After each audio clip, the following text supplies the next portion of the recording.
Tinfoil hat. Oh, what the fuck are you guys even talking about?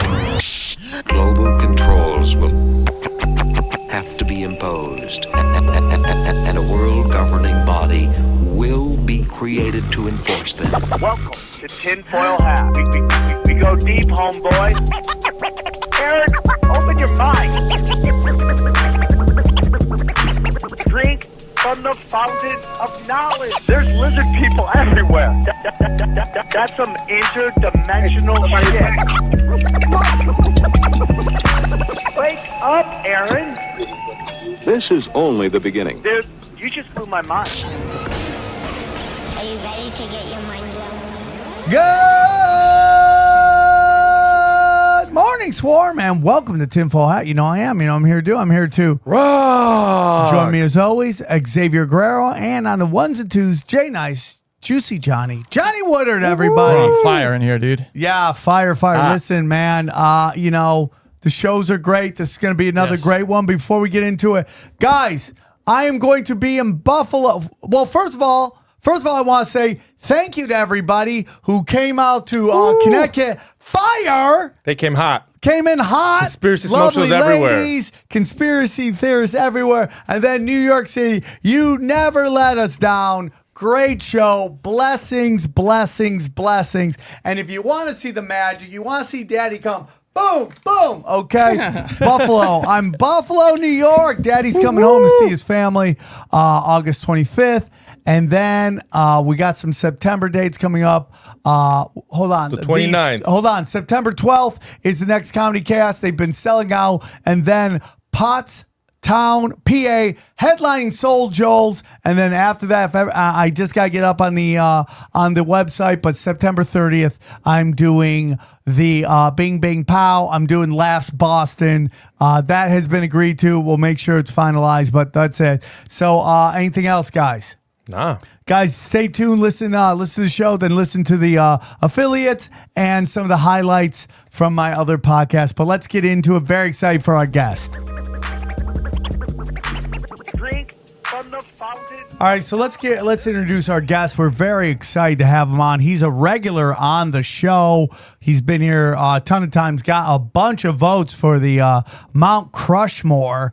He's got a podcast called Bledsoe Said So. Please welcome Ryan Bledsoe. How are you, Ryan? I am doing great. I'm just really happy to be here. I think this is my third time on Tinfoil, but I have been on zero, so I count that. Yeah, we'll count that as well. And we're very excited to bring the man that brought you into this world. You guys had a big doc come out on the History Channel. We're honored to have him. Please welcome Dad, Chris Bledsoe. How are you, sir? I'm doing good, Sam. I'm glad to be here.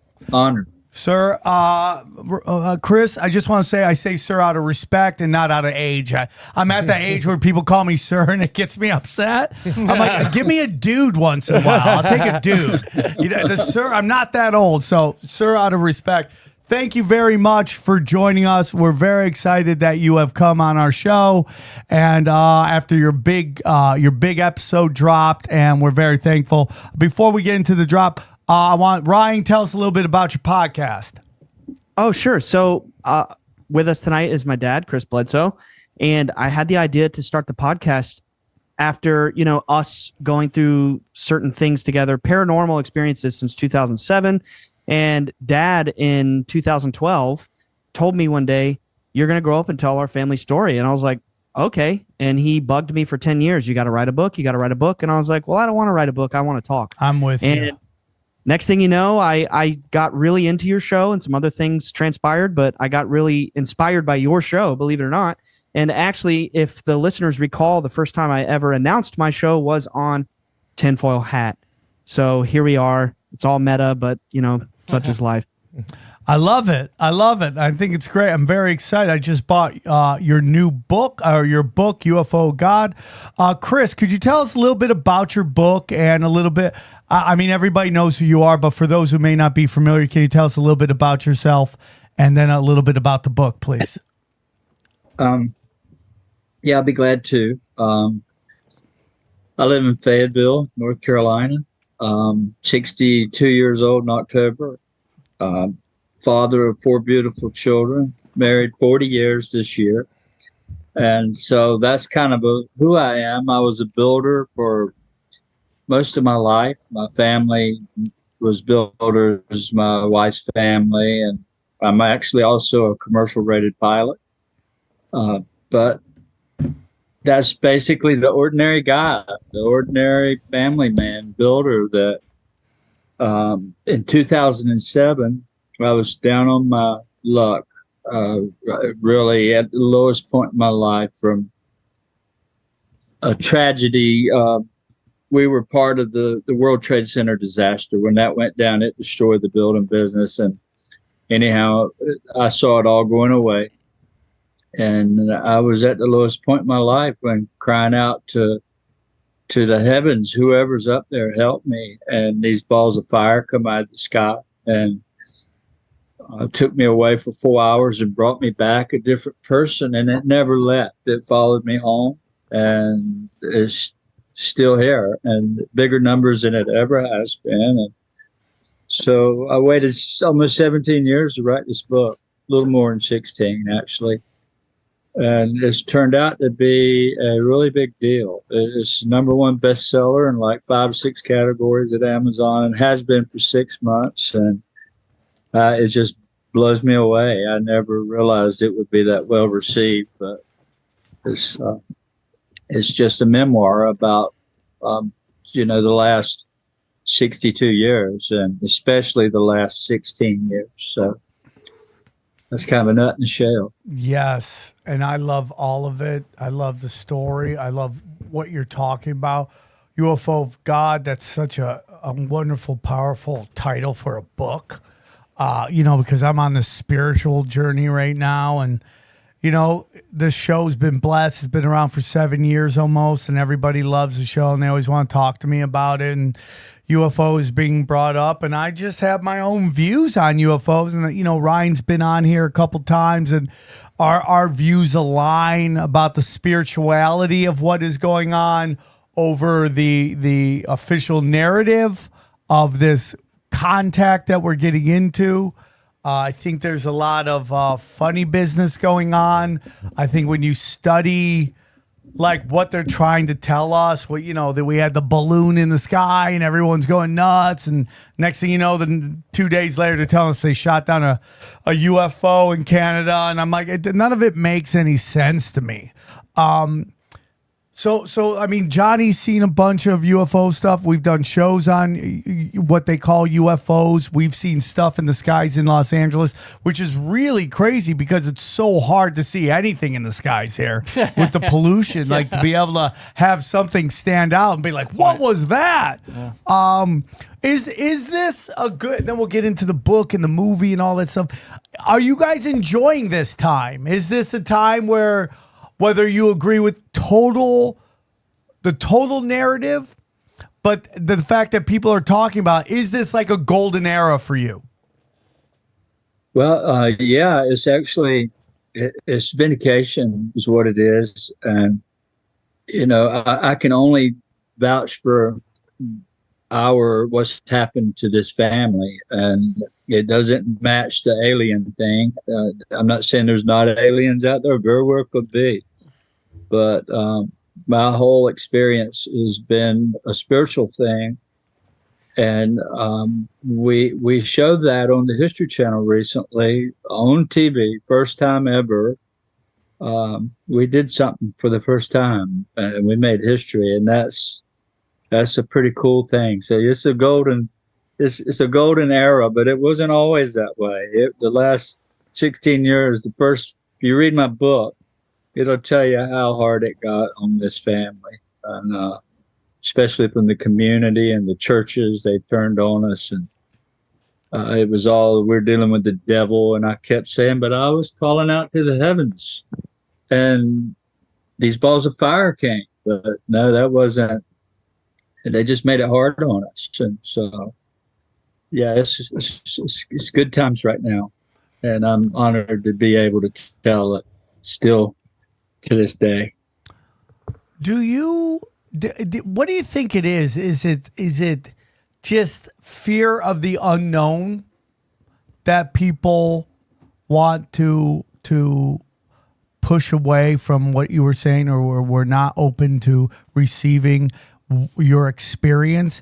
Do you think it's like they don't want to believe something till an official brand tells them it, whether it's the government or law enforcement or some celebrity that they trust? Is it, what do you think that is? Because, we just went through this whole, pandemic, whatever you want to call it, and how like everyone believed all that stuff without the science, but nobody wants to believe what you're saying, or at the time didn't want to believe what you were saying. And it was based on like your experiences, your wisdom, the wisdom of your experiences. What do you think that is?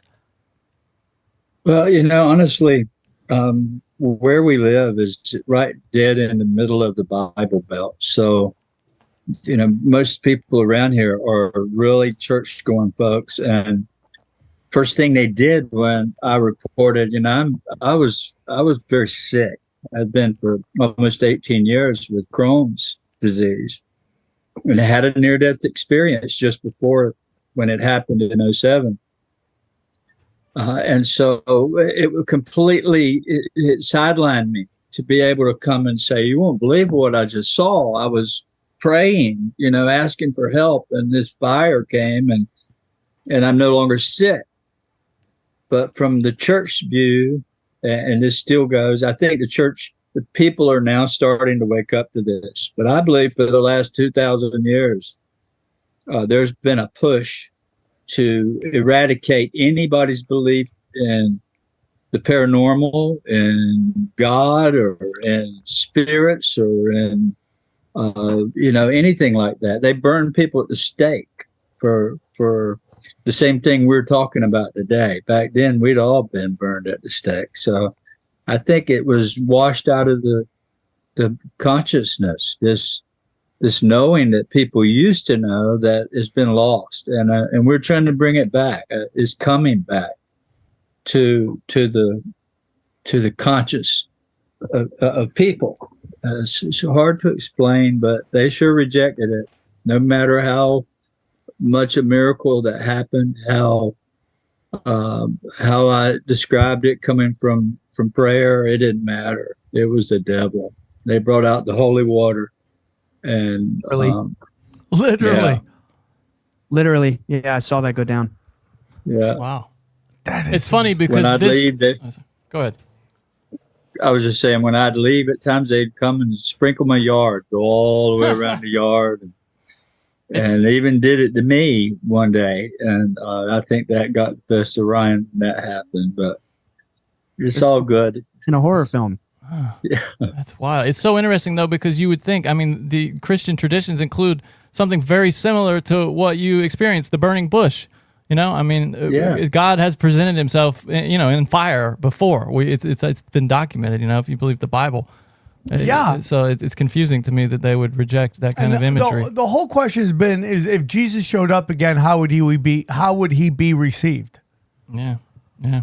Like, I would, they killed him last time he came. So. Yeah, it can't get much worse, really. Yeah, I got Jesus in my heart. I'm working on a bunch of other stuff in terms of mysticism and all that. That's a real thing I'm studying right now, and because I do believe in energy manipulation and all that stuff. I've seen it happen in my own life, but I also know Christ and all that. So I'm trying to figure out how that all works together, whether it's Christian mysticism, whatever it is. I am on a journey and I'm open-minded to all of it. I think when I hear your story, Chris, what it seems to me is like there's this desire in what they almost call from the Matrix, the Agent Smith effect, where people are presented with information and this Agent Smith shows up to shut it down for whatever reason it is, whether it's brainwashing or mass mind control, whatever it is, that these institutions, whether it's,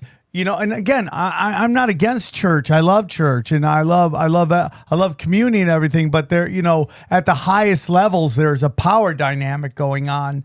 And, I have friends of mine that say, oh, well, I studied Christianity the way Jesus did, which was like in living rooms, not in giant Cathedrals. cathedrals, right? Yeah. And that cathedral, which is, to some, and everything is about perception, represents, God, but there's also a power structure that goes behind that, and the desire to keep that place full and keep the lights on, and everybody's got a little piece of the pie, and the control that comes with that. And that if something shows up that can sort of like kind of loosen the control, do the powers that be want that? And whether it's government or organized religion or organized anything. Yeah, and there's this sense too. You hear it among many contemporary Christians. It's almost like Christianity kind of ended with the Bible. Like nothing. Well, after the Bible, nothing else happened. Yeah, there was nothing else interesting happened after that.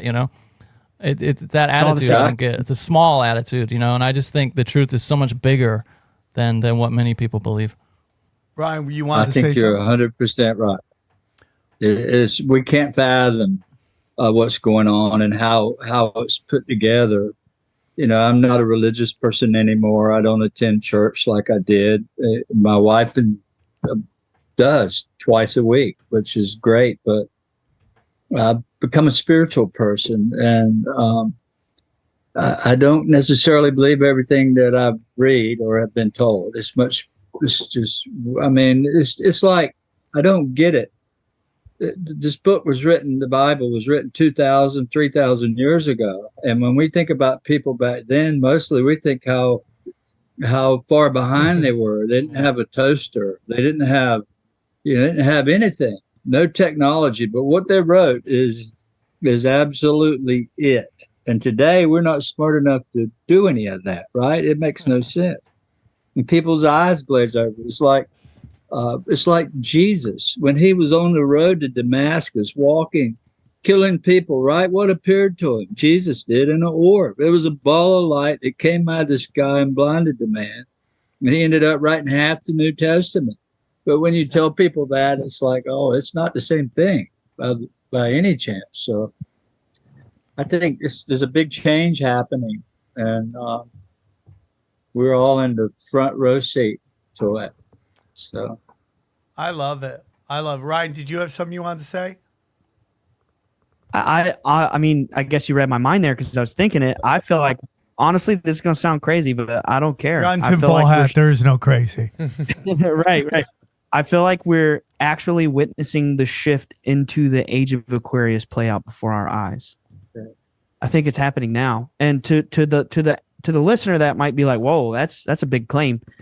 But you got to understand, from the perspective of at least me and my dad here, I mean, we've been out there talking about this stuff. Dad's been talking about this stuff publicly since 2008. And here we are, if anybody reads the book, you'll see right there in the beginning, the foreword and the introduction are written by high-level government and military officials coming out and saying, hey, these people are telling the truth. Like, you should listen to their story. The next thing you know, it's like the documentary's coming out on TV. You saw it. They've got the AI cameras showing that they're unknowns and the brain scan thing. That's a doozy right there.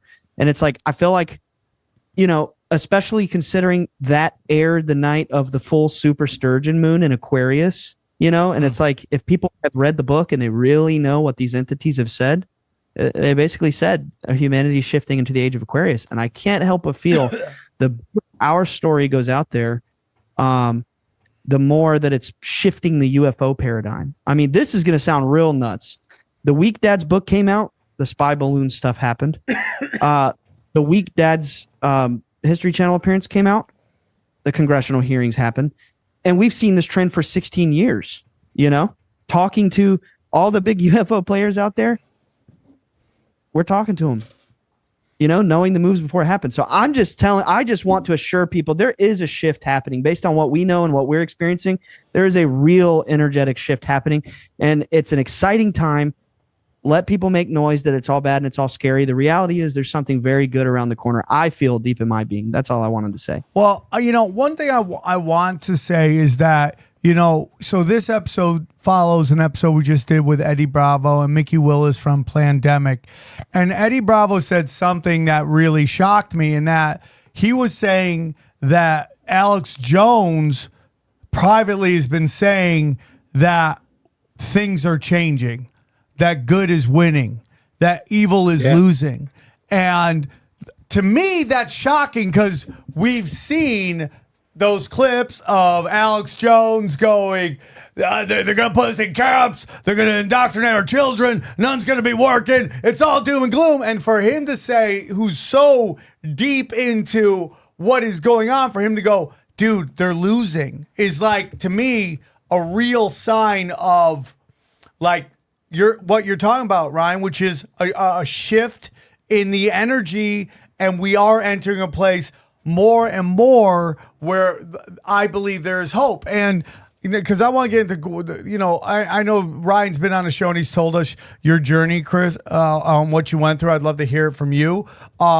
But I 100% believe that there's a lot of stuff going on and there are entities, I believe, again, like I'm trying to study Christianity, but I'm also into like the Hermetic principles and the laws of duality, and that they're light and dark, and that like when, like as dark as our government gets, just the laws of the universe tell me there must be light battling back. And even at the beginning, the earliest episodes, you were just on Duncan Trussell's podcast, and Duncan was talking about this group of light that is battling back and that there's really hope out there. And I remember him saying that. And like I hadn't even studied the Hermetic principles at that point. So I didn't even know anything about that, about the law of duality and everything like that. But it's like, for me, it's like, if these guys were as powerful as they wanted us to believe, they would have shut down the internet already. And I just feel like there are entities out there that are pushing back, that are keeping this open, keeping the internet going, even though they're trying to censor as much as they can, to allow all this information to give people hope. Because we are, and I'm saying it every episode, we are in a giant demoralization campaign, and they want us to feel beaten and down. And, we can get into Project Bluebeam, because I've had people come on going, the real psyop is that they want you to believe the government's behind it, when in reality something's happening and they don't control it. And we are going to make contact with entities that are beyond our understanding, and the government wants you to think that that is a laser light hologram show that they are putting on. And that makes sense to me, because everything is a psyop to them. Everything is a fucking something, a magic. Like I say, the world's ran by sorcerers, and everything is a magic trick. And they want us to believe that they're doing this to us. And in reality, I think something is coming. Something bigger that is very enlightening and powerful and full of love. That's my opinion. Any thoughts on that? Am I talking crazy? No, you're not talking crazy at all. In fact, Ryan can tell you, I'm very tight-lipped about putting out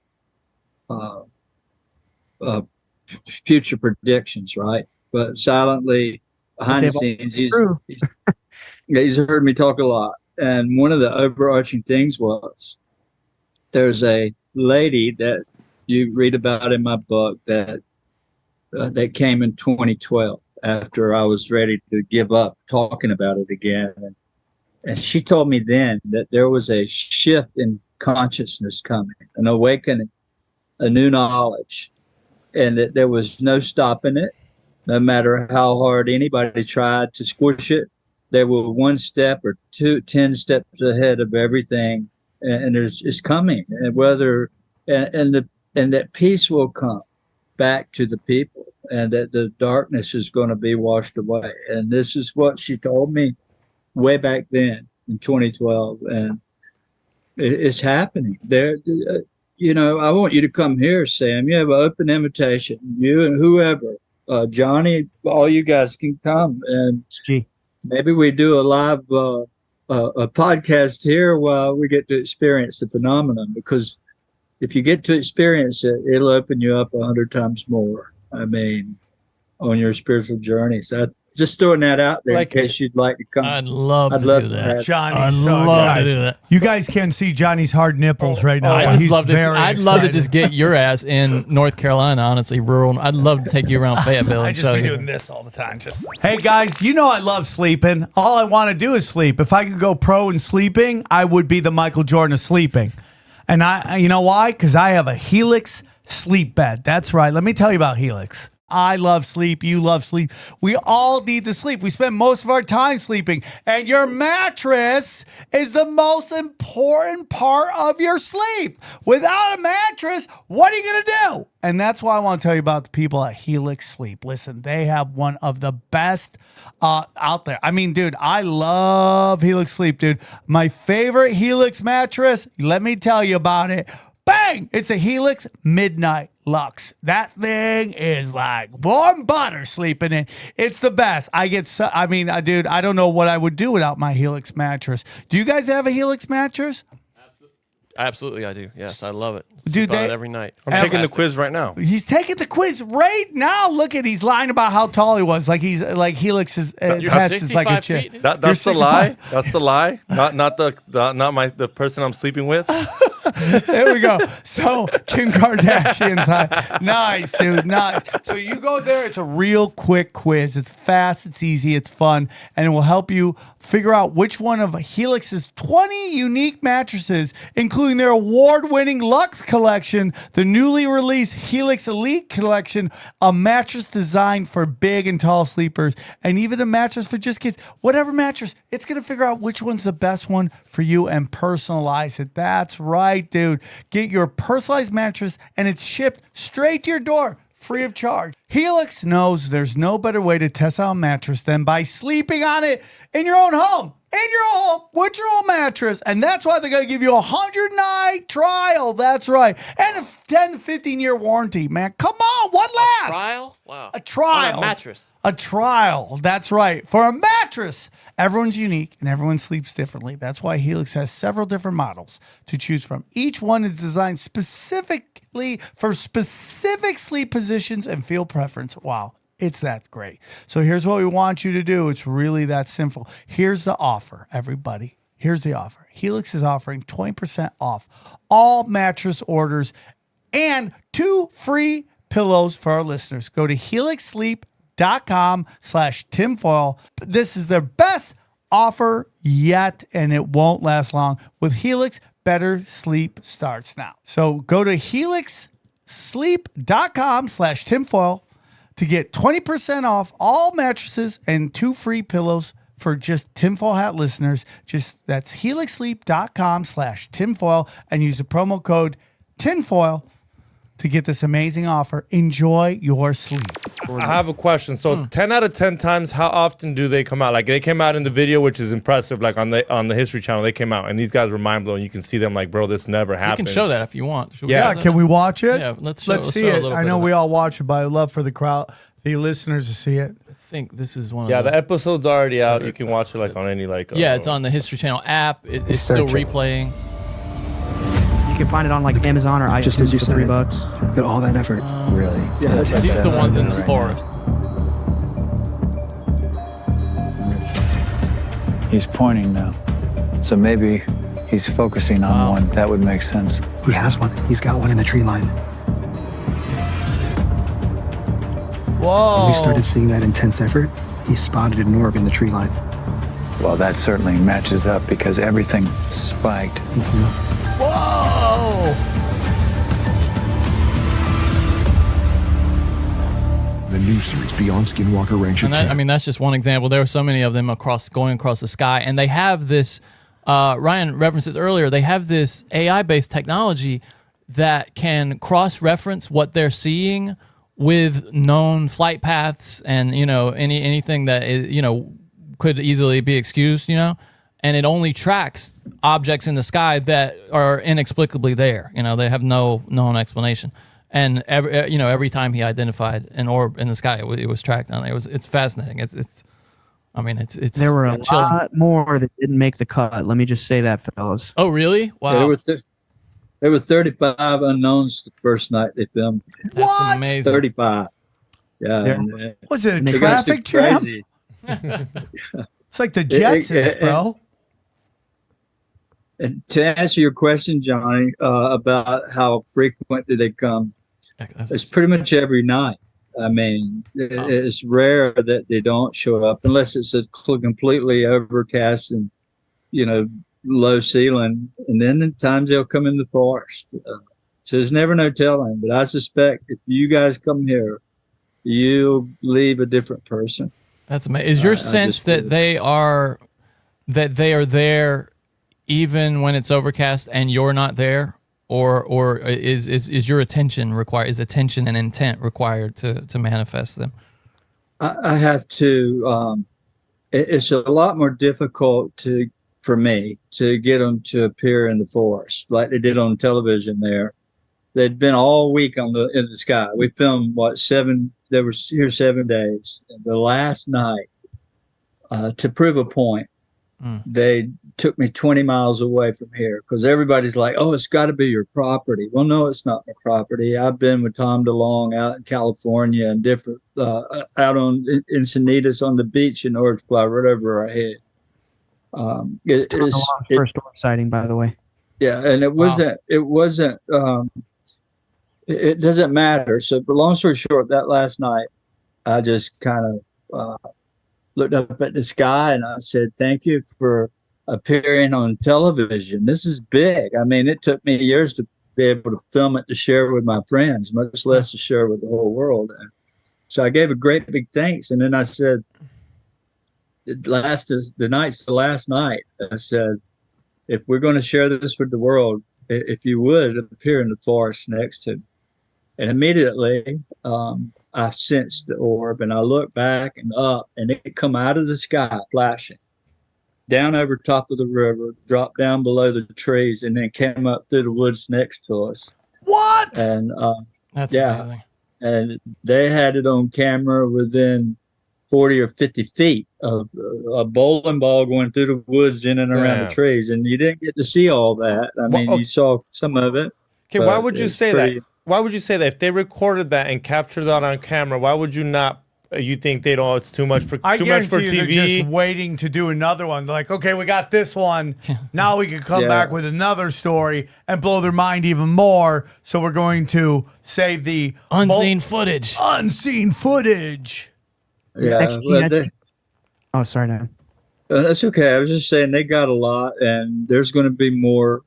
Another season. I've already been contacted about that, and they had hundreds of hours between 7-8 cameras, 7 days of filming. They had a lot, and they could only put it all in 42 minutes. So they had to make the cuts. And I could have done with a little less of them talking at the office and stuff before, and a little more orb action. But XG, I think you had a point though when you said it's too much for TV. I mean, based on like what we experienced in person and then what made the final cut, and there's a lot of parts they didn't even tell the entity stories, and we've kind of come to the conclusion, that's probably for the best, because the purpose of the show was to get the entry level viewer engaged. And if they the whole story, it might be too much. Like, oh, this can't be real, So yeah, that's a good point. That is a good point. They did a wonderful job. I can't say enough good about the History Channel. The whole team, everybody there, even people in corporate that I didn't meet, but later I did on telephone. It's been an absolute pleasure to deal with, and I think they did us a great job. And there's going to be more. I can promise you that. There's going to be a lot more. Your original encounter was harrowing. I mean, you seem chilled by it. I would love to hear it from you, because, Ryan's been very kind enough to come on and tell us the story, but I would love to hear your take on your story and what happened with that. I would just, because I'm just such I think about that all the time, like what that must have been like to make contact. Like, I made contact with like ghosts before at the world famous Comedy Store. I had to go in the back yesterday. I was so afraid, bro, because I've had stuff happen to me. So it's like, and the lights were all off. I'm like, oh man, come on. I'm talking to him. Hey, dude, I'm just passing through. You already know, I know you're here. You already showed me. I'm just chill. Imagine what a trip it would be to think you were gone for 15 minutes and then there's a search party for you. Yeah. And they're like, you've been gone for 4 hours. And you're like, dude, there's no way. Well, let me tell the story. Then you get in. Do you mind telling us, Chris, if you don't mind? No, not at all. And what I want to convey here, it's important to know where I was at that time. And we'll go back to very quickly to 2001 when the World Trade Center thing happened. I was a home builder. I actually sold the company in '05, but at that time I had 70 houses under construction. The interest rates on $15-18 million was 8%. It was terrible. I watched 20 years of my savings go out the window to banks and interest. They just killed me. And so it made my health go with Crohn's disease. Stress is 10 times worse. It's just the worst thing for Crohn's. And so I'd gotten so sick from that, I was unable to function. I couldn't even go to work for hardly 2 years without leaving the house, and I'm back in the bathroom 20 times a day. That's how bad it was. Oh. So over this period of time, my mental state had dwindled. I'm sick. I'm 45. I can't buy even a lunch at school for my children. And living in a $800,000 home with a pool with 20 years of success, and now I'm on the river at the end of my rope, entertaining my son and three carpenters that had worked for my father on a project. And they had just finished and came back home and asked me to take them fishing to celebrate. They've been gone 4 months. So that's where we are. We're on the Cape Fear River, January the 8th, which is Elvis Presley's birthday of 2007. It's 2:30 in the day. We get there. My son, Chris Jr., he was just 17, was with me. Ryan and his brother and sister were with my wife. They were gone for a few days. So we had time. And I'm sorry. I was just saying, we were staying at my mom's across town. She's a widow and she can't stay alone on the weekends if someone's not there. So we were across town. Okay. So anyhow, 2:30 in the day, we get there, and me being a contractor, I've always been an organizer. I feel like I have to get everybody situated. And so that's what I did.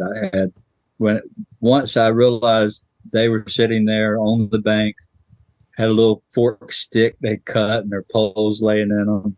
January, it's cold. Fish aren't really active, but they're fishing and they're having fun.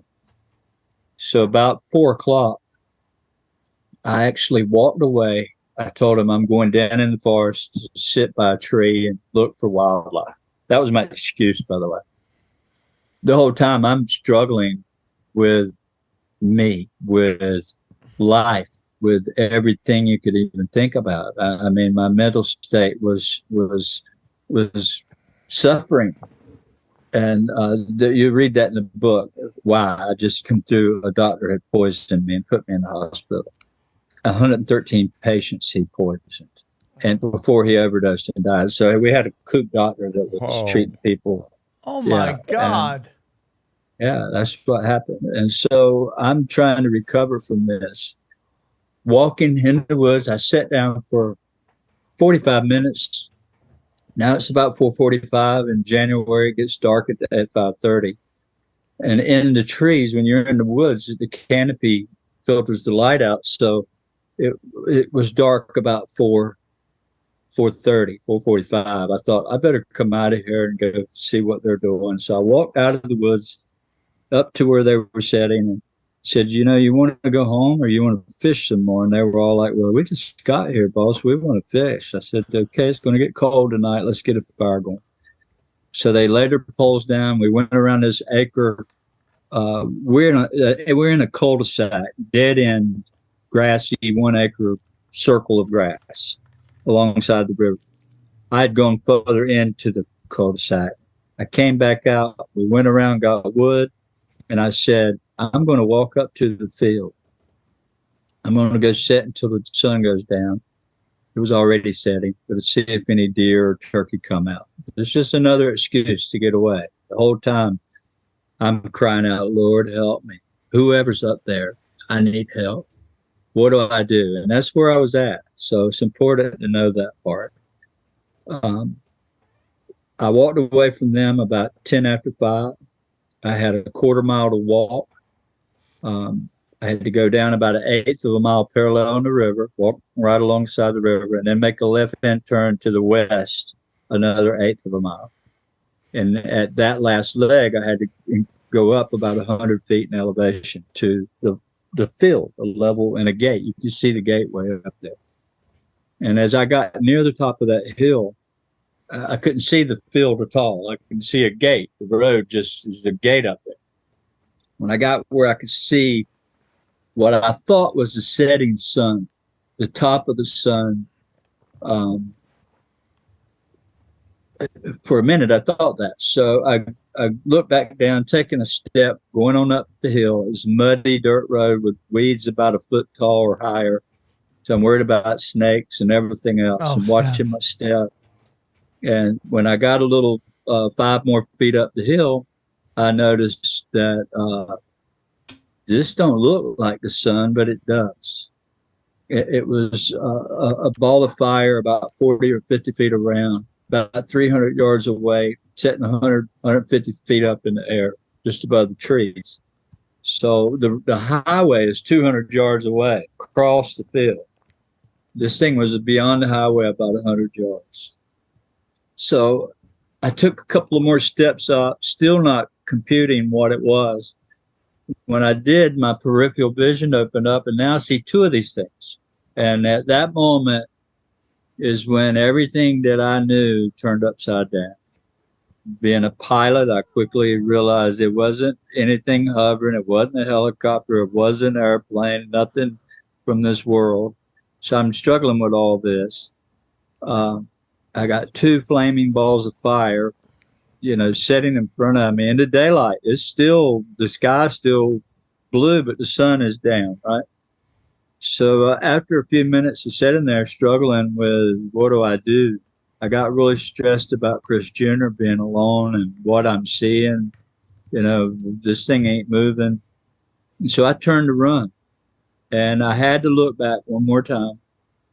I turned, and what I was doing was hiding myself. I'd use the hill. I'd get down on my knees and I'd hide, and I'd peep up over the hill, and they thinking I was seeing them, and I was hidden. I didn't know they could see me.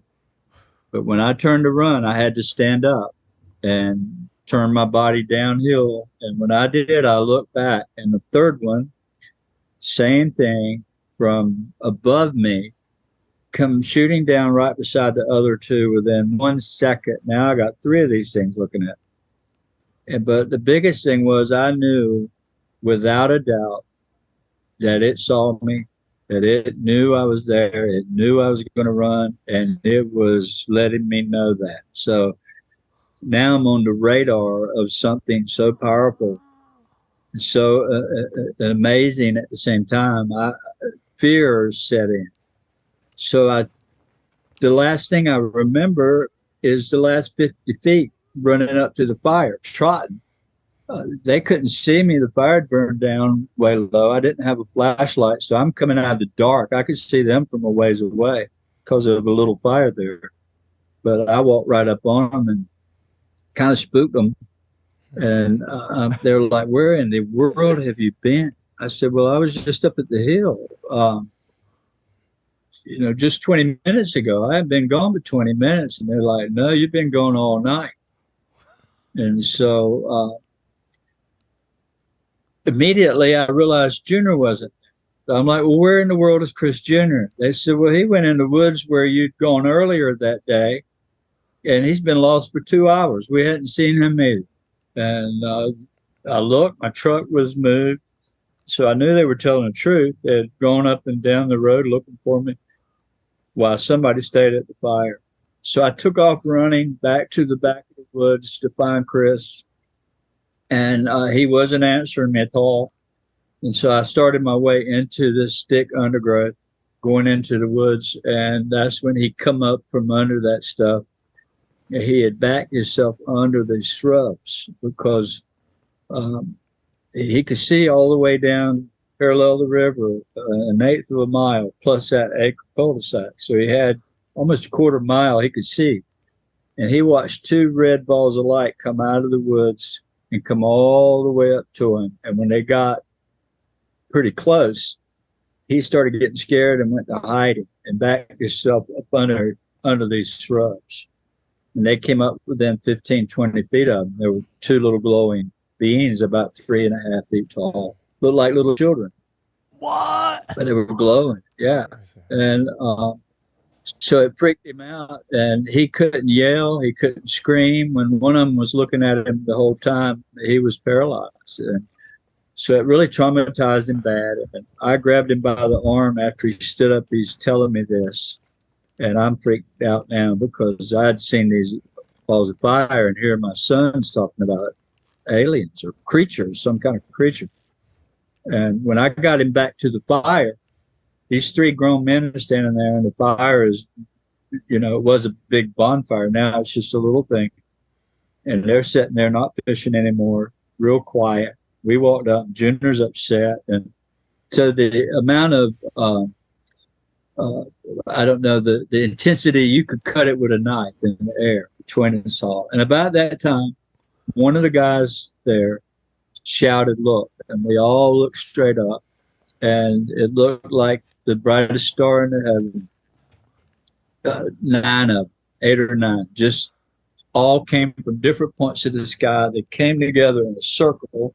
They went around each other like so. It was just like somebody choreographed it. Then they went out away from each other, and they went in all directions. And 3 of them came all the way out of the sky and landed across the river in front of us, about 75 yards away. Well, pandemonium took off. It set in big time. So, but here's the thing, Sam. I wasn't afraid anymore. When they took me for 4 hours, they brought me back. I couldn't compute because I was confused what had happened, but I couldn't understand why they were all so upset. Even my son, the way he was in shock. And these other 3 men, they were doing everything, yelling, crying, wanting to get home to their children for the last time. But I was just like in a daze, marveled at all of it. I wasn't afraid. So we jumped in a truck, leaving everything on the ground, fishing poles, tackle boxes, coolers, fire burning, drove up out of there. When we got to the gate, these same 3 objects that were there when I went up to the top of the hill were still there. But the thing is, the one ball of fire that appeared when I went to leave is the one that took me. So it's now in the road halfway to the highway. So the field's 200 yards across. It's about 150 yards away. And it's hovering across the road and looked like a football, about 40, 45, 50 foot long. And it was now white. It was just this most amazing. It almost looked like a helicopter, the way the blades, like if you took a helicopter and shine lights up through the blades, the way they reflect light. It was going around the whole thing. Every inch of it had lights going around it. These beautiful, sparkling, blinding lights. And so now, it sure enough, everybody's freaked. We just thought the world was coming to an end. But I wouldn't cared at that time. I wasn't afraid, but they were. Suddenly, this thing turns straight at us. It didn't lean. It didn't bank. It just pivoted. It was sideways across the road. So now it pivots, it turns towards us and starts coming down the road to us. No. Yeah, and when it got to the truck, I had a Ford F-150 4-door truck with a sunroof and rolled the sunroof back. And this thing, I could have shot it with a slingshot out of my sunroof when it hit it. It was that low when it came over. Damn. And not a bit of sound. The electricity from it our hair was standing up. And it just went, when it got over top of the truck, it just kind of pivoted and then shot off like a cannon to the north. And that's when I hit the gas and took everybody home. And it didn't end there. When I got home, and there's a lot more to the story. It's in the book. It's about, something they showed me on the way home. I'd lost my first wife in 1982. I found her. She had had a wreck, and was thrown from the car. I didn't even know it was her. It was 9 o'clock at night. I come home late. Yeah. And I was driving down this road, and there's a car laying on its side. And when I hit my brake and I jumped out, and I could hear the motor still running on the car and the tires were still turning. And it was in the front yard of some people's home. It was a dead man curve, and she went through that curve and flipped end over end and rolled up in their yard. But I didn't know it was her. I had no clue until I stumbled on her, and there she was. And she died in my arms. But we were married 11 months and 28 days. 2 days for our first anniversary. But the thing is when we left out of there to take these 3 guys home, they lived a half a mile past where she was killed. And there was this huge thing hovering right over top of where she was killed, where I found her. And I stopped. I tried to stop. I wanted to get out and stand under it because it had such a deep meaning to me. And they were having no part of it. They were fighting, threatening me. We got to go. You can't stop. So there was so much pressure there. I didn't ever get out of the truck. I never really come to a complete stop. But it was at that moment that 35, 40 years of, well, at that time, 25, 30 years of guilt. I felt like it was my fault I wasn't there. And so I'd carried that around for all these years, and suddenly they took that away from me. It's in the first time in my life. So that's an important point. It's in the book, and it all has meaning to this phenomenon and how it's affected my life and my family's life. And it's not been a scary thing. It's not been negative. It hasn't tried to eat me. I like to share it with others. It allows me to, even on television now. And we're going to do the same with you guys for sure. But yes, I think I've rambled enough there. Tell him to say that, guys. That's him. I did not say dad. Invite them over. I want to assure you guys of that. No, I would love that. I would love that. We need to get out more. I need to see the world and take the kids around and show everybody everything. That to me is incredible. And, you know, I'm very happy to talk to you about that because I think that your experience is very important. I think more and more people need to hear these things because I think there's a giant brainwashing going on that this is impossible and that when there is going to be contact, it's going to be like if you watch all the sci-fi, it's all scary and they're coming to eat us. And, Eddie Bravo talks about it all the time. Like when you see stuff in the news, like don't go in the forest, don't go in the water. Yeah. That's like every horror sci-fi film now. And they're like, well, why are they telling us that? Why? Maybe we are meant to be in the water. And now the sky too. You're seeing more flying, like you're always talking about. Yeah. And what is the chaos of that? Like, why don't they want us to be in the forest? Why don't they want us in the water? What is going on there? What's really out there? Why is our planet 80% water? We're not supposed to be in there? Why are we all living in these giant cities that are like free-range reservations and not in the land and being part of nature? Why is that? Like, why is the story about the missing 411? Oh, don't go in the forest, bro. Bad things happen. Like all that stuff. It just seems like a giant psyop to scare us from finding out how special we really are and how magical where we live is. Now, do you think that this stuff happens where you are because of the location or because of you and your family? It's definitely not location at all. And for example, last weekend, I was at Ryan's house. My wife and I went and stayed a couple of days with Ryan and Jenny. And while we were there, Ryan has a very good friend that plays in a metal band. His name's Tom Barber. Plays with Chelsea Grant. And I told you a little bit about him in Jersey, Sam, if you remember. Yeah. So he wanted to introduce me to his mother and dad, and we went out on the beach, and we changed his mom and dad's life that night.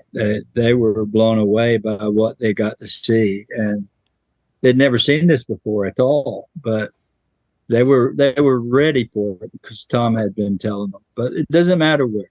I can come out to you, and we'll most likely see this in Los Angeles. I've seen it in Malibu, so it doesn't matter where. Is that a reason you thank them? Because you say you thank them. Are they? I mean, are they orbs? Or do they have like feelings in a way? Like, I mean, do you? He said there's like they're intelligent beings. Yeah. That ball of light is a being, some sort of being, spiritual, meaning they're like spirits. Unless they've got some, all I can tell you, they're spiritual. They come in that manner. When I ask them to come, and I, a friend of mine calls it telepathy through prayer. I just did the same thing that I did on the river 17 years ago. I go outside and said, share your presence with them, and a prayer, like I've always prayed to God, not to some entity. And here comes these balls of light. I have several videos. Ryan can tell you. I have one that there was a lady standing next to me with stage 4 lung cancer. Her best friends were there. There were like a half a dozen ladies that came with her from 2 hours away. And suddenly an orb appears ground level, about 6 foot off the ground, and it's rotating. They're always spinning in a circle, a really spiral. And it comes right up within 6 feet of me, right in front of me, and or closer. And it flashes. And when this thing flashes, out steps a 6 or 7 foot tall glowing white entity. And you can see it. Now the orb's inside the being. It's translucent being. The orb is, instead of the being being in the orb, now the orb is inside the being. And it moves over in front of her, and she has no more cancer. Whoa. It was gone. Yeah. This is in the book. That story. I just and bought many the others. book. I did buy the book, man. I got it. Wow. Wow. Yeah. What now? Do you have any belief on why they chose you? I have no idea to that. Why? And you know what? It amazes me, Sam. I go out at night, like, it's crazy. I go out at night and I just look up to the heavens, and a lot of times they're waiting on me. When I open the door, they're already out there. They're flashing and coming over the house as to greet me. They know when I'm coming. They know your thoughts. They know what you think. They know where you're going to look before you look, what you're going to say before you say it. They're so far advanced. And let me say this. There's a video you have with orbs crossing in the sky. That was taken John? 2 weeks ago. Yeah, just 2 weeks ago, Ryan calls me. And I was worried about how the History Channel show would turn out. I really was. And Ryan kept saying, Dad, you don't got to worry. So he calls me the night or 2 nights, a week before the show. It's about a week, right? And I'm sitting out in my chair, dark, quiet, other than the crickets on the pond.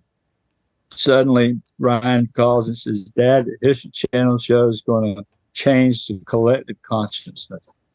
And the minute he said it, an orb appeared. And the History Channel used that in their clip. And so did Jesse Waters on Fox News. He used that same clip. But the thing I want to say here is that this orb, I had a phone to my ear listening to Ryan tell me this. And this thing out there a mile away is responding to Ryan's voice to me on the telephone and tell me how that's possible. What? Crazy. Yeah. Brian, could you hear And it? then Oh yeah, we were on the phone. Here's what I actually said. It's to elaborate on what Dad said. He calls me. He says, "Son, it's a cloudy night, but I'm sky watching." And I was like, "Oh, great, chit chat, all this and that." And I was just like, Dad, when our History Channel show comes out, I really get this feeling, like this knowing, like it's going to help our family smash through the barrier of the collective consciousness. Like I see it in my mind, like a shovel digging in the dirt and breaking that ground, and it's going to dig deeper and deeper. And when I said that, he saw those orbs and he starts freaking out. In the clip, you can hear me saying like, well, Dad, you're going to really want to hear what I had to say because, you know, that means it's confirmation of what I'm saying. And sure enough, I mean, I still stand by that. Do you know which of the clips? I have 4 clips and they're numbered, but most of them seem to, yeah, if you could, you have my number, right? I have a question. I have a quick question. Like I have a feeling that the History Channel wasn't the first company or channel that wanted to do a documentary on you. Why did you pick the History Channel? Was there a reason? Did they come at you differently? Actually, there were others that wanted to do this. There's been no shortage of people calling me about this, but I actually turned the History Channel down 2 or 3 times because I really didn't like the name Skinwalker. I didn't want to be associated with it. But my friend, Dr. John Alexander, he's a U.S. Army colonel, ran Los Alamos National Laboratories, non-lethal weapons division, very prominent figure in Washington. He calls me and says, Chris, you got to do this show. This is it. You got to do it. And so trusting in John and our friendship, I said, okay. And that was the reason I did that. Because I trusted that I knew John looks after us. He's that old Army colonel that's always there.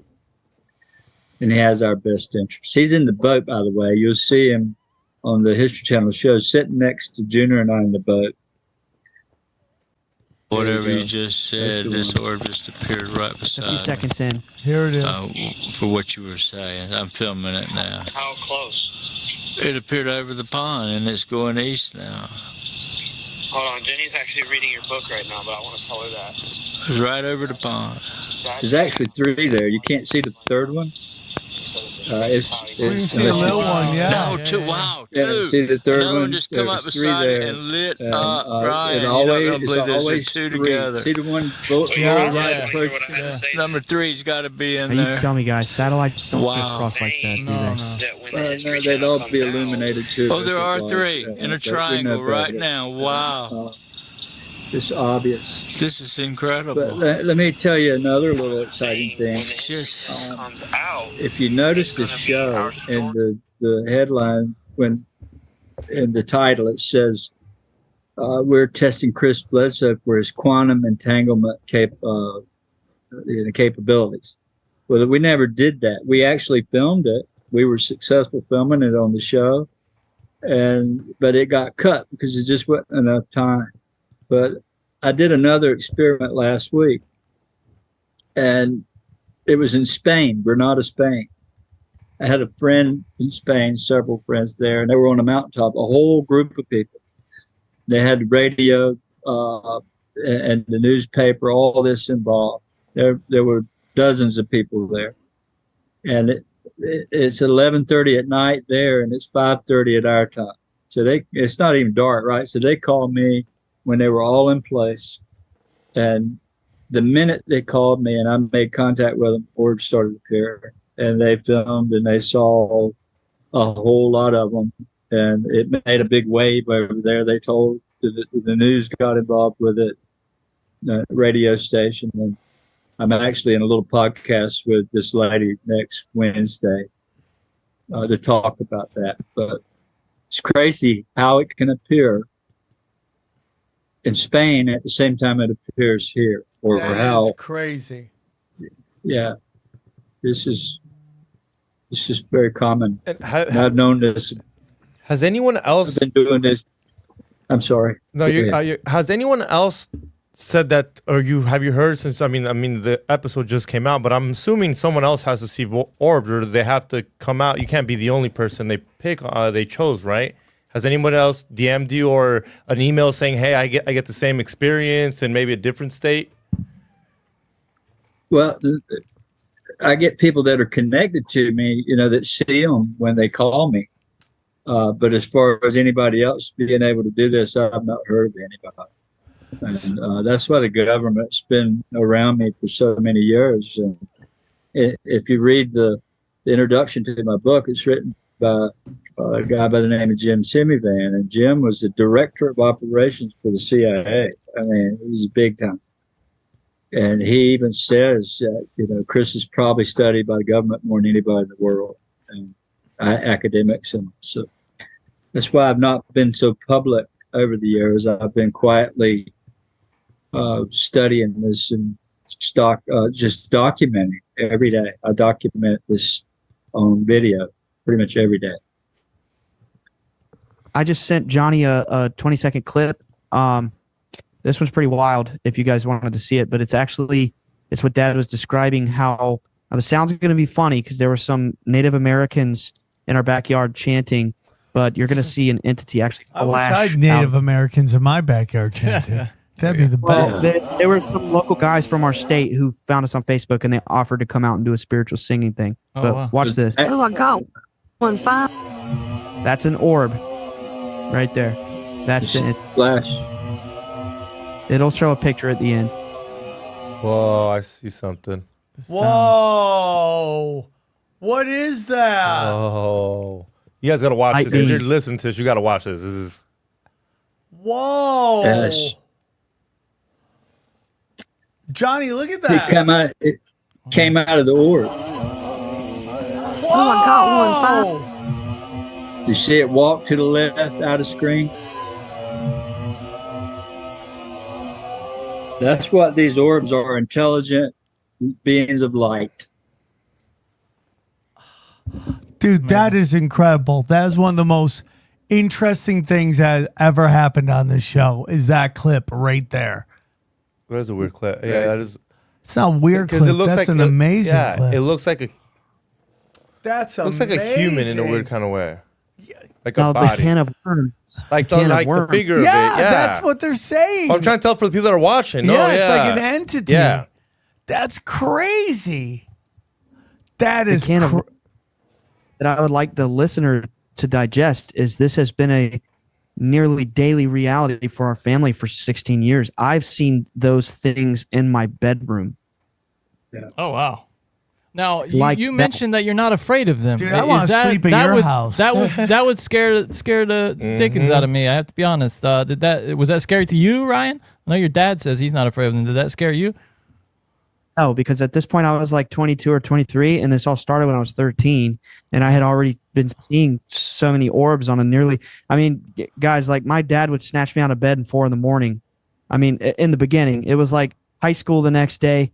Get up, they're here right now. I mean, we were like, you ever see the paranormal horror films where it's like, Yeah. you know, they're all on what? That was our real life. That was our real life, was daily experiencing this. And like, this is exactly why there's high-level CIA officers, Army intelligence officers, NASA coming forward and saying, hey, we've been studying these guys. We're ready to talk about it. You should, because it's been like that. It's been that intense all these years. Man, One thing, Ryan, I just sent you a little 20-second video. You share that with Sam. And pay attention to this video. I took it here a 3 months ago. And I watched it quite a bit before I got the camera on it. But what I want you to do is listen to it. And you can hear the electrical noise that these things make. It was only 20 yards away in a pine tree, but you can clearly hear the electrical static from it as it goes into the tree. I sent it to Johnny. I got it. Here Okay. we go. This is crazy. I have a couple more questions. I want to keep you guys all day. This has been great. All right, here we go. Don't worry about this is my night. You see it go into the tree. Wow. You got to listen to it. Turn the volume up where you can That was hear incredible. the electrical energy. See, that was an orb in the tree. Glory. That's So This crazy. is this, Now listen to that. See, that was an orb. it's right in when the it tree. first starts recording when you Yeah. see it and hear it. Go to the beginning. Yeah, listen to that. Damn. Wow. Yeah. We hear these in the house. These things will be that size inside the house floating around making that electrical noise. different colors: green, yellow, white. Go out in a flash of light. You know, you have heard there is this theorized thing called ball lightning, which just seems to be a sort of a scientist grasping for explanations of things that they can't possibly understand. Right. I've heard tale of those a few times just growing up. I'd read stories about those, and boy, they do seem somewhat similar. I've never seen them on film, of course, to this, and I do wonder possibly if that's what other people have described in the past. You know, is some kind of encounter with these entities. Yeah, I'm sure. I'm sure of that. Other people see these things, but as far as being able to see it pretty much on command is a different story. And don't ask me why that is. I don't know, but it's very much real. Amazing. And, they're looking at my brain to figure out why this is happening. And, you know, there's studies in Monroe Institute. In my book, the last chapter, you'll see where they rigged me up with 3 different EEG machines, and 2 of them, I defeated them. They wouldn't even work. Really? Yeah, check that. Yeah, it's in the book.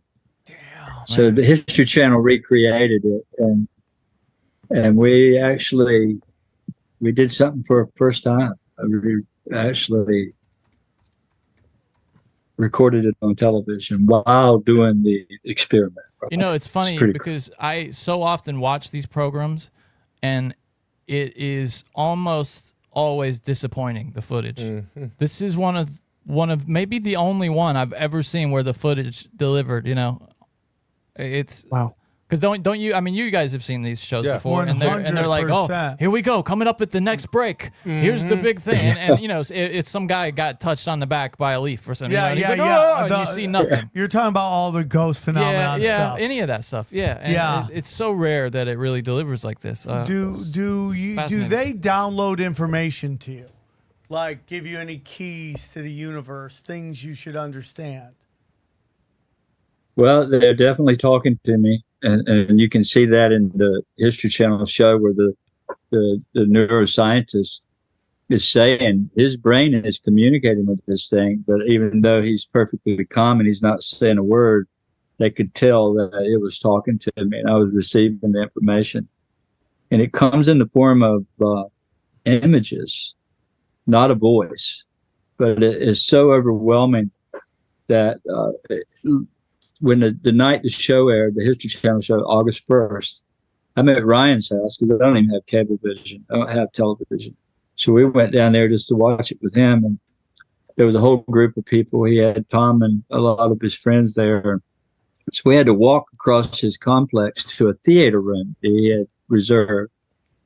And halfway there, in a full conversation with the whole group, I just suddenly stopped and pointed straight up, and I said, "They're here," just like that. Just looked straight up and pointed.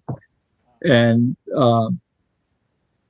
within a minute, this orb was hovering over top of the movie theater and descended right down over top, and everybody got to see it. We're like, "How do you know that?" And it's not words; it's an image. They put this vision in my brain like we're here. I just hear it in images, I guess you'd say. But yeah, we're trying to figure out the Rosetta Stone here. That's what John Alexander said. We need the Rosetta Stone. But overall, they're going to wake us up. That's the overall overarching message. Age of Aquarius. Yeah, they're going to wake us up. What do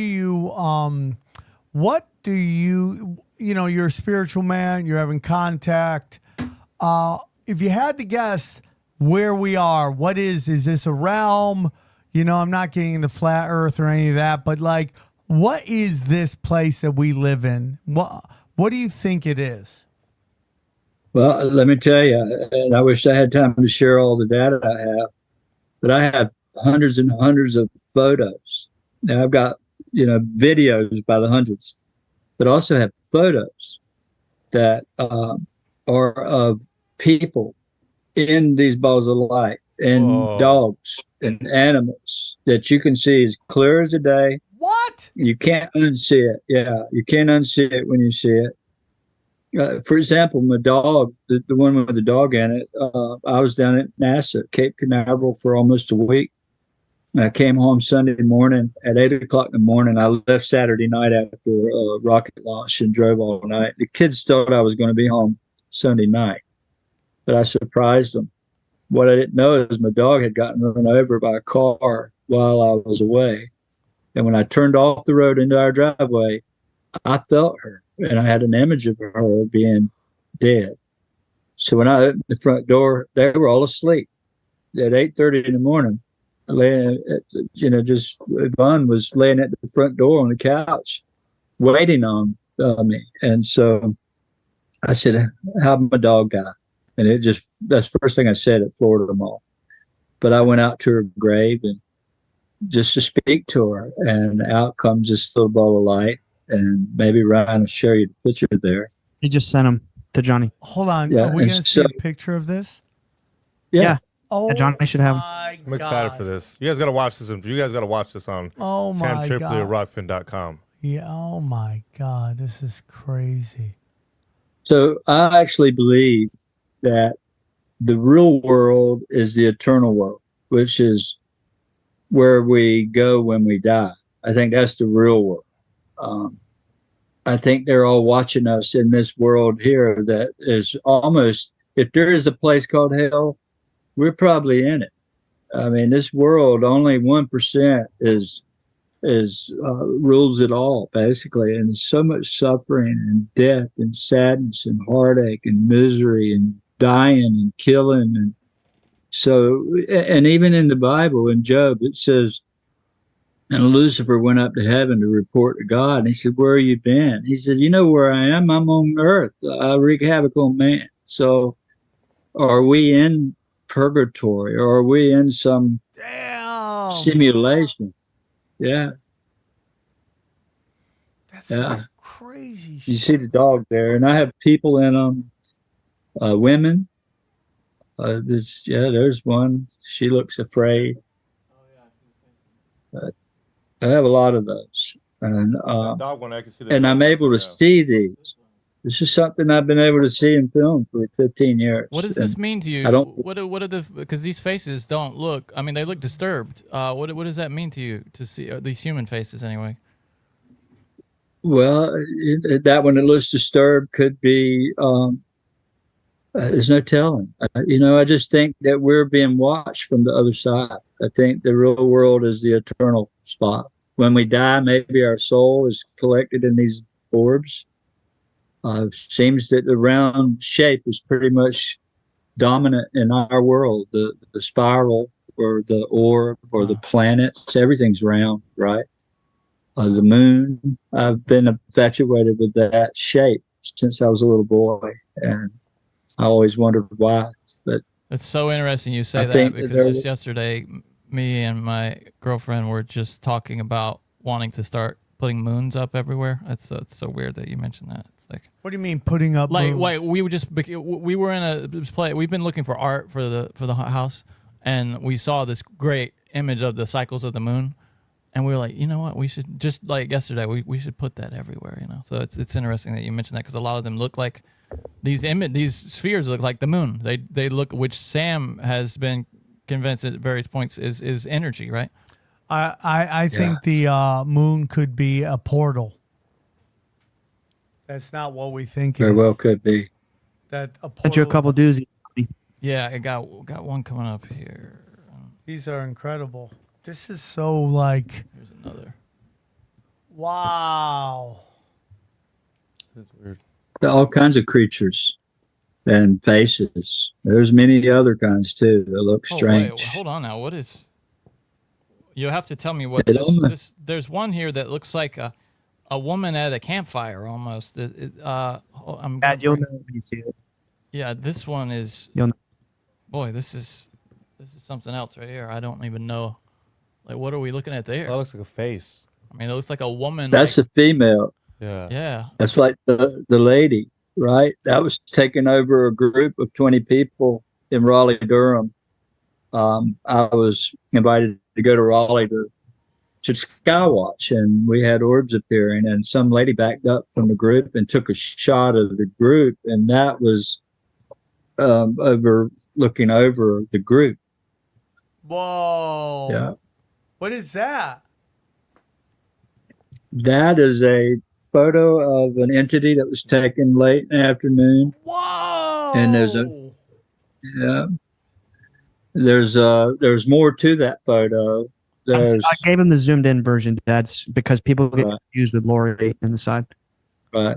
Yeah, so there was two people there with me, a lady, both from Hollywood, one's a casting director and the other was a producer. And this orb flashed us in the broad daylight. And when it did, it was really close. We got in that picture, that was in the background. It was standing off at a little distance, but there was an orb that flew by within 5 feet of the camera. It was blue. It was leaving a trail, the spiral trail behind it, and there were two sets of hands reaching out towards me as it flew by. It's pretty crazy. Wow. That appeared in the picture later, essentially. These beings have demonstrated to us hundreds of times now through, I mean, Dad, I've looked at his phone. He has like 15,000 photos. He has he has a few hundred videos on his Instagram alone, not to mention the ones he hasn't posted. And they always seem to be able to alter the image or the video after it's captured. Like they're that intelligent. Yeah. Crazy what they can do. That is nuts. Absolutely insane. So I got to ask you guys, what do you guys think about Project Bluebeam and the aliens and UPAs and all that stuff that the government's throwing out? Is that orbs? Does that has anything to do with you? Is that a whole different world? Well, just for sake of the government, I'm friends with quite a few people there. The government's a big thing, but there's good and bad everywhere. But let's just say, from my standpoint, viewpoint, the government is always going to err on the side of national security. So right off from the bat, before they don't know what this is. They don't have a clue. They know it's in control. They know that it can manipulate anything at any time. It can appear as a mile-wide spaceship or an orb of light. They've seen it. The Tic Tac that Ryan Graves and the guys Fravor were taking pictures of was off the coast of North Carolina in 04 through 05, 06, 07. So when I'm 60 miles from the coast by air, and then here's this guy reporting a 45, 50-foot football, it was bingo. This is what they told me. They knew immediately because the radar on the Tic Tac showed it was 46 feet. This come from government officials telling me this. So they knew that here's a guy that's been riding in one of these things. It's been taken by what they had been tracking off the coast. Wow. So they're erring on national security side, and I think they're going to paint it as a threat until they figure out what it is, if they ever figure it out. Because it is not talking to them at all. That's why they like me, because they know it's interacting with me, and they get to see it and study it. But everything else is just a glimpse or shutting down a nuclear site. It can do that, and it's done it many times. So that, from an old general or a military standpoint, that's war. You know, this is bad. So yeah. I think there's a lot of that coming from that viewpoint, I might say. Have you had pressure at all from the government to maybe not talk about their involvement? Have you ever had that? Yeah, I have, but that was years ago. After 2016, they basically changed the rules on it and declassified it a lot that most people had no clue they did. And it was 2020 when they really came out with it during COVID, when nobody paid attention. They declared it's real. And from that point forward, I've been encouraged to tell my story. You got to tell it. You got to do it. You got to talk about this. We want the world to know. So Like, take they've never. Say again. The government's like, please tell your story because we don't know how to do it. Yeah. You know. So I've been encouraged to tell it, but years ago I wasn't. I was afraid to because it was classified, and they looked at it differently. So wow. So I don't want to. As we wrap it up here, I just want to ask you, what do you think the future holds for you, for your story, for the country, the humanity? Any thoughts?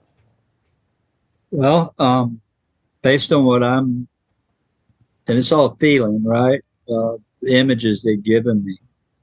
I think we're going into an awakening time, and all this darkness is going to be removed by the light. Once people start waking up to the truth of this, it's going to change the world, and there's no stopping it. They know this.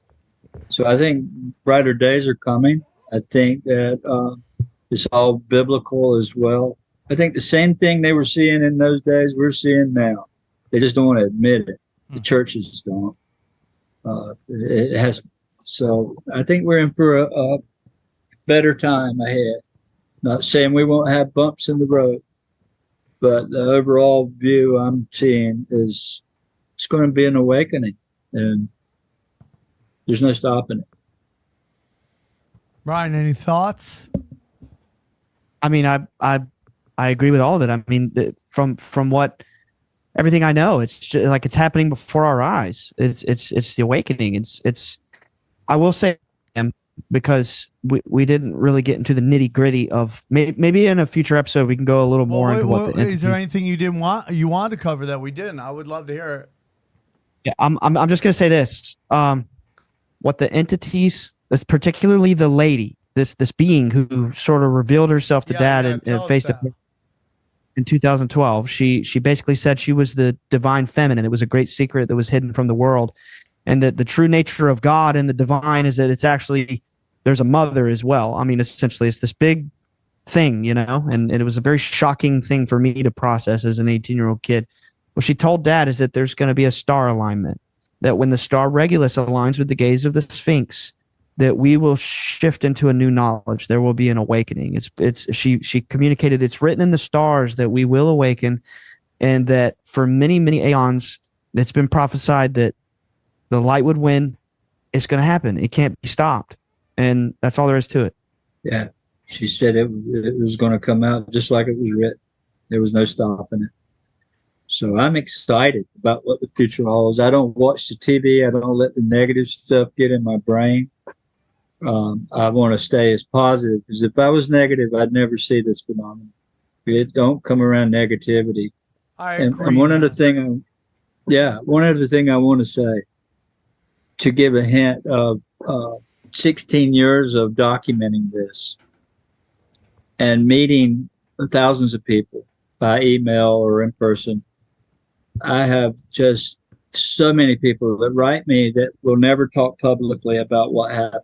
Women that are 80 years old calling me to tell me their husband died, and all of a sudden they're seeing lights in the sky. 99.9% of everybody that calls me, it's always the same.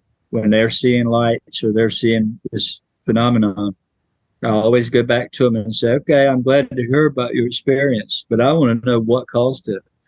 What was life like when you started seeing this? And it's the same thing every time, always. My mama died, my daddy died, my child died. I went through a horrible divorce. I'm homeless. Always trauma, always suffering. And every time, that's when it all comes. It's the way it starts. And I can stake my life on it. Almost 17 years of research. And the government knows this. People in power know exactly, especially the biblical scholars and so on. But it comes through PTSD, trauma, young girls that were abused by their father or some neighborhood kid, and they're stress and suffering. A lot of them will call me, and it'll always trace back to trauma every time. Come to comfort. Yeah. Yeah. Why would an alien care? You know, why? It just don't make sense. And I have almost 17 years of this, and that's a lot. It's a lot, Dad. Do you think this is a realm of consequences? Like we are here to learn lessons to ascend to higher levels? Yes, I actually do. 100% agree with that. Yeah, I mean, I do. All right, man. Well, I mean, I've been waiting for this episode for a while. It's been great. Thank you guys for both coming on. Thank you so much, Ryan, for helping make this happen. It's really great. Chris, it was an honor to meet you. And I'm very blessed that you would join us on our show. Your book is UFO of God. I just bought it. I'm excited to see it. You could see their episode and all the amazing stuff. There's a lot more than we showed here on the History Channel. It's Beyond Skinwalker Ranch. And I'm so excited. I'm gonna watch more of it. And I mean, it's really great. And obviously, Ryan's podcast is Bledsoe Said So. And he, you know, every time he sends me, the show is growing by leaps and bounds. And hopefully this will give you a nice big boost as well. And again, anytime I can do anything to help, please don't hesitate to ask. You guys have invited us out. We're going to try to set something up. We do this a lot where we try to get something going and then the wheels fall off. But we're going to try our hardest to make it happen this time. So thank you guys so much for coming on. We really do appreciate it. Thank you. Bless you guys. I appreciate you. Anytime, all the time. Yeah, one thing I'd like to say is you can find you can go to my website, which is ufoofgod.com, and you can find my social media there. Instagram, especially, I have, like Ryan said, a few videos, I don't know, 100 or so, that you can see. And my Facebook's on there as well. But you can also find a link for the book and testimonials from government officials and academics and so on, all in there. So all those links are below in the description. You can click on them and find the Facebooks and the books and all that stuff and the podcast, all that's there. And Ryan, if there's anything that you think we missed in terms of links, just email me them and I'll make sure that they go out in the episode. And guys, again, you want to see me live? I'm going to be in Buffalo on the 28th or no 25th and 26th. And then we have Pottstown, PA on September 29th. And if everything goes according to plan, Boston on September 30th. Go to SamTripoli.com for all the dates and stay tuned for some highlights from the show and a little breakdown of our affiliate program that we're wonderful people we're working with. So thank you guys for your support. I hope you guys love this. This is one of the best episodes we've ever done. It was just really mind-blowingly awesome. And enjoy the highlights. Here's a clip from the latest Broken Sim. Should we call Off the Grid Ryan and ask him about his near-death experience on the highway right now? Absolutely. Hold on. You kidding? Mr. Sam. Hey, you're on with Sam. I'm Broken Sim. You almost died? Oh, dude. Yeah, well, I called a Russian the wrong thing on your street. What? You were on my street. That one street, you know, with all the chaos where all the apartments are up the block. Oh, yeah? So, like, I'm just driving, and I said it to myself, like, fuck. And I said it to myself, and holy shit. Hold on. What did you say to yourself? You know what the fuck I said. It's the only word a white man can say nowadays. So I dropped the fucking F double G's, and then, like, I was like, oh, F double G's. The next 20 minutes of my life. Hold on. So are you driving down the alley? No, I was like, I was trying to. No. I was going on the normal street. And okay. This guy was like blocking the street. Okay, so I live in this area where it's like super multi-ethnic. It's like Mexican, Jews, Armenians, Russians, and there's just one street where people don't care. They will sit in the middle of the street and have a full conversation and not care that you are a moving car. With their car, without their car, they don't care. It's just, it's like an incredibly stupid area. It's people are very dumb. And by the way, this is right near where time traveling Tracy Chapman almost died. Where I saw her before she died. That's a vortex. I'm staying clear of that area for months. I'm scared. So hold on. So you're driving and you drop the F double G's on him.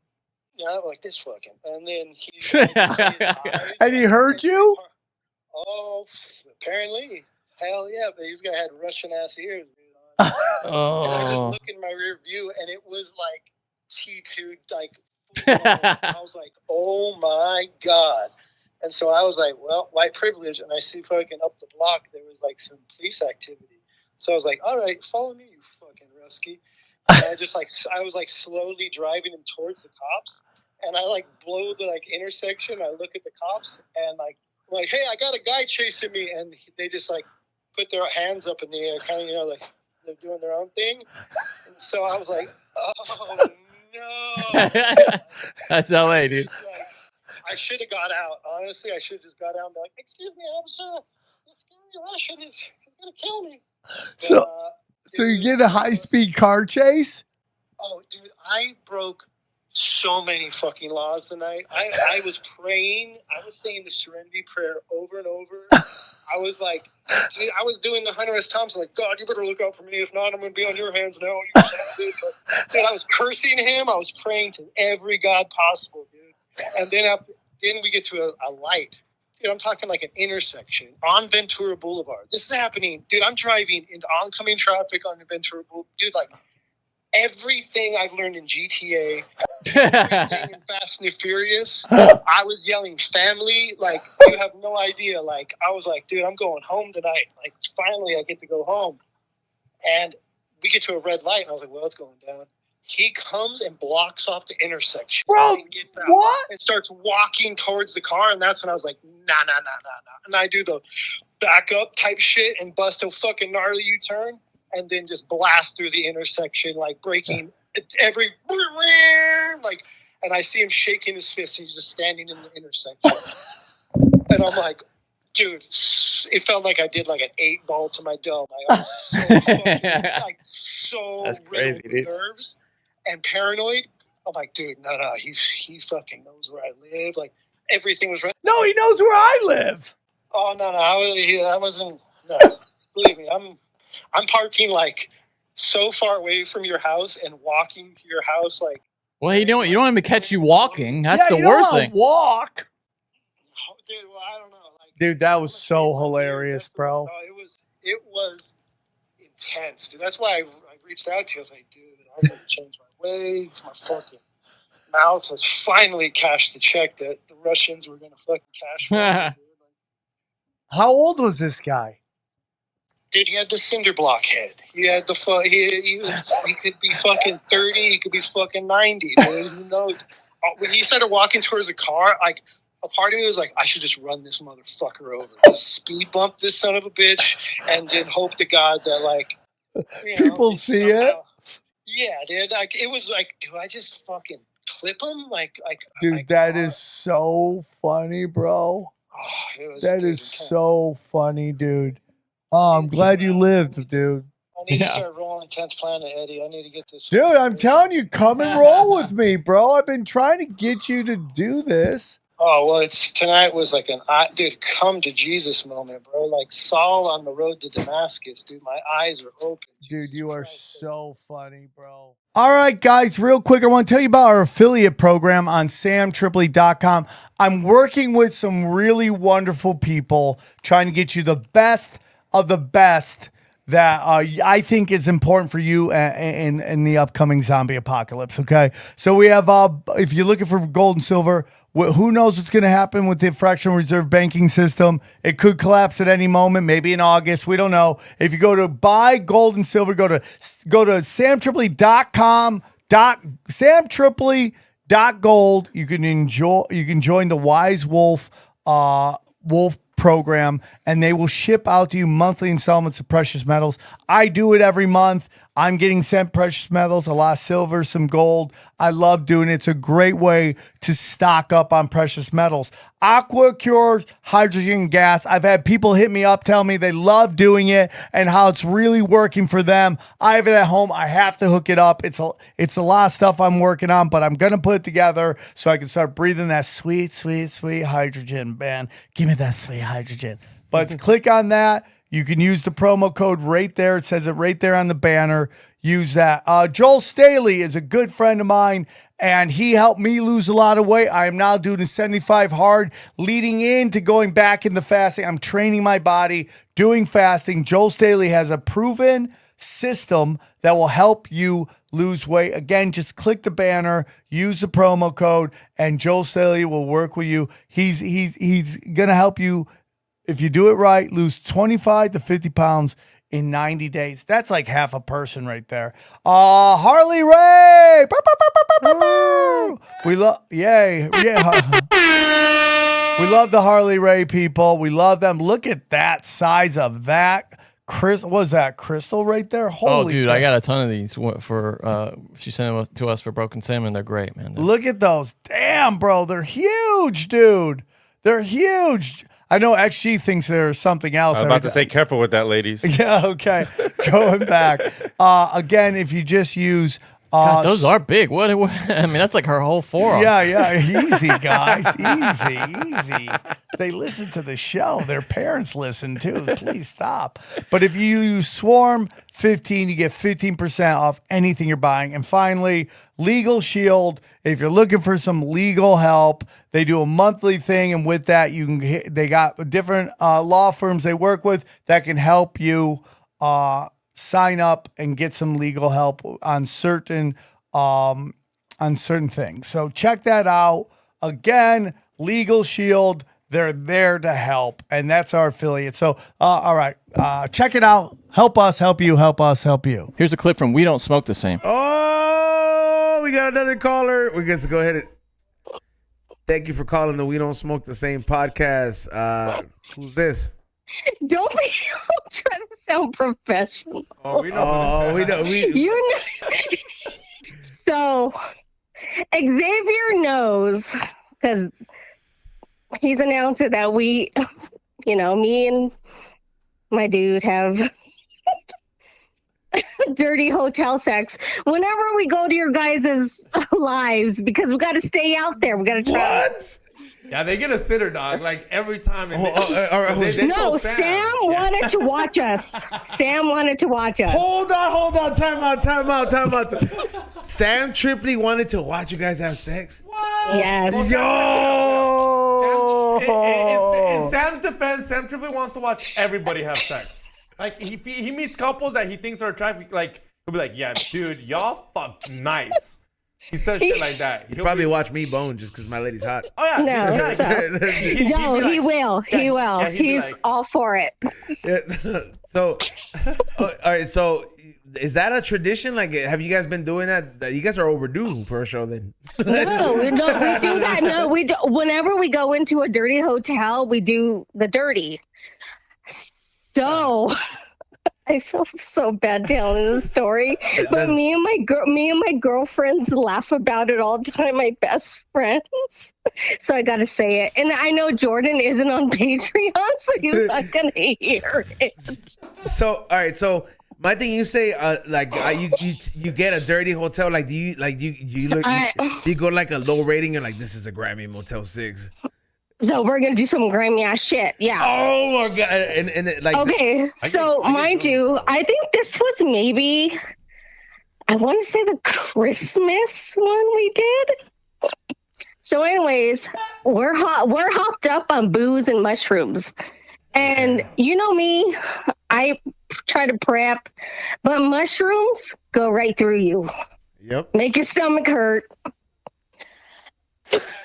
Oh my God. Mind you, we're doing our thing, and shit literally happens. Oh my God! Yeah, dude, what are you gonna do about it?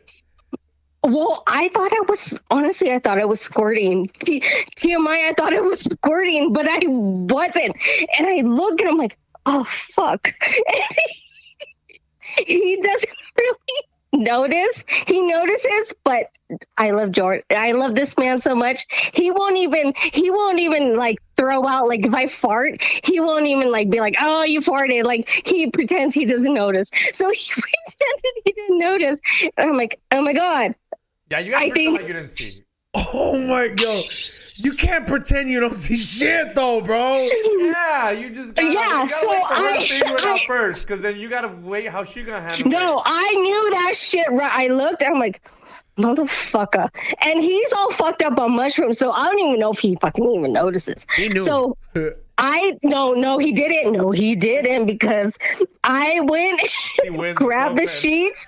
I went, grabbed the sheets, threw the sheets in the shower, washed myself up, went back to bed, and he continued. So oh my God. Dude, that's love. That's love. That's love.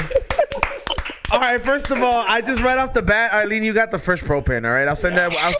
I'll send that. I'll send that with the signed Funko Pop for you. Okay.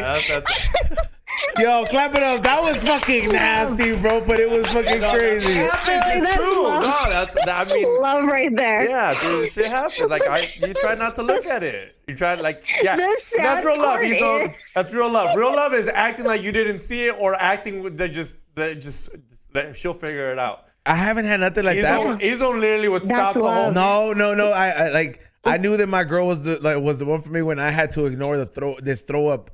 Like one time where I was like, oh, she got too fucked up and she threw up. I mean, I know, but I'm one of those people that I'm one of those people where I'd be like, that would be enough for me to be like, oh, this is kind of nasty, and I cleaned this shit up. And him and I are in the, we're in the, like, we deal with like hospital shit. We deal with like we know. Yeah, you're in the healthcare system. Yeah, we're in the healthcare, so we're like. He was just like, fuck it. And he still went down. And I'm like, all right. Yeah, dude. He went to Pound Town. That was love. And that's what we do whenever we leave your guys' damn podcast. Well, you know what? That's what we do. We're gonna motivate. We're gonna inspire a story very soon, because we're gonna just motivate. Next time this motivated me to get a venue ASAP. I'm like, yo, we need another story. Dude. And next time they leave the venue, trust me, we're gonna have extra gifts for you guys. Everybody in the whole squad. We're gonna have like a bag from Hustler. Dude, I'm stopping by 7-Eleven for rhino pills for the homie, dog. No, homeboy don't need no rhino pills, but we might need some like little pads. Everyone can use some Blue Chew. Everyone can use some Blue Chew. Xavier buys knee pads. We go deep, homeboy. Aaron, open your mind. Drink from the fountain of knowledge. There's lizard people everywhere. That's some interdimensional shit. Wake up, Aaron. This is only the beginning. Dude, you just blew my mind. Tinfoil hat.